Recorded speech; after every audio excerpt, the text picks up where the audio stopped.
Hi everyone, my name is Ali Graymond, and on this channel we help people recover from OCD. So today what I wanted to discuss is, can you recover 100% from OCD? And what does that recovery look like? So yes, 100% you can recover from OCD, and it will be 100% recovery. You will not get these thoughts ever again.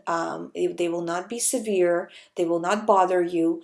Um, it's just gone. Once you do the recovery work, it's just gone. Now that doesn't mean that you will never get a weird thought ever again in your life. It just means you will never get it ever again to the extent that you're getting it now. So a random thought can pop into your mind from time to time, like it does for anybody else, who lives on planet Earth, right? But you will not react to it with fear. It will not cause panic. It will not cause an obsession. So it would not be OCD. Do you know what I mean? It'd just be like, whatever, who cares? I had a thought. You would probably not even notice it. So that is absolutely possible, but you have to retrain your brain to not react. And you can watch my other videos on how to do that, because you have to refuse reassurance, you have to refuse avoidance. There's a pattern of how to do this. So I don't want to go into the um, recovery process so much in this video, but I just wanted to tell you that yes, absolutely, if you have OCD, you can recover. And once you recover, that recovery, for the first year, it's a little bit shaky because you've been reacting the wrong way for a while. Most people, by the time they come to me, they've been reacting the wrong way anywhere from a few months to years. And to change those brain patterns, it takes a little bit of time. And after you change them, the brain is it's recovered, but it's in the state of still like very shaky. So the first year, I would say, is probably the highest level of, the highest chance of having a relapse. After that, it's fine. But it's every day you have a thought, refusing reassurance, refusing avoidance, living with anxiety, but not trying to make the anxiety go away by doing reassurance, because that's a submissive action that shows fear.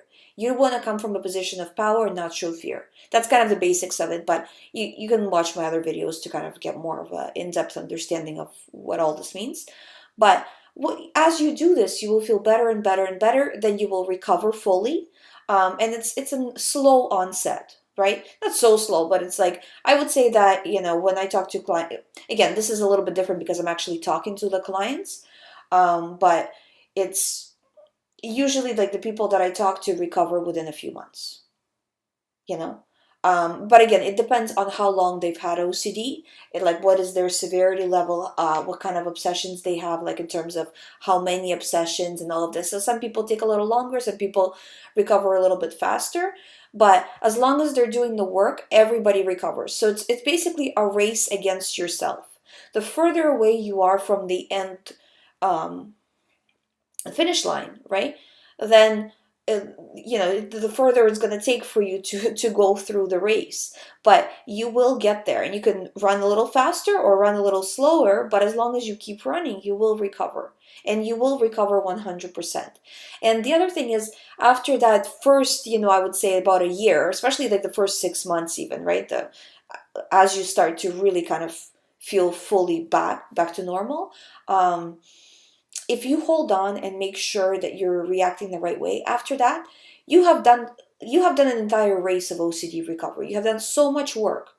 So for you to forget about all of that and to go back and to seek reassurance again, it doesn't really happen. So the relapse rate after you fully recover is really low, if any. I mean, from time to time, the person might get really caught up in the thought, you know but usually I find that they're not. If it happens in terms of like unrealistic thoughts, it will be in that first year. If in regular life, you can use the same techniques as you use in OCD recovery, where say you don't have thoughts that are weird that nobody else would ever react to, which is like the OCD thoughts, right? But say you just get caught up in thoughts about work and getting overwhelmed, and or thoughts about family and just getting really obsessive about it, right? Again, using the same techniques that you're used for OCD recovery. And I find that over the course of a person's life, that work that they put in order to recover from OCD actually really helps them in other areas of their life and applying that in other areas of their life. So I do find that, that it does benefit the person further, and it's not work that's going to be wasted. So I hope this helps. This is just some of the thoughts that I wanted to share with you about the recovery and what I generally see. If you have any questions, please let me know below the video. Or you can email me to info@youhaveocd.com. You can also visit youhaveocd.com for the recovery program with me. There's ebooks there, there's free information, there's a lot of information to recover from OCD. There's also a lot of information on this channel to recover from OCD. So get yourself educated, stop doing reassurance, and I promise you, you will recover. So thank you for watching. If you haven't subscribed, please subscribe, and I'll see you in the next video.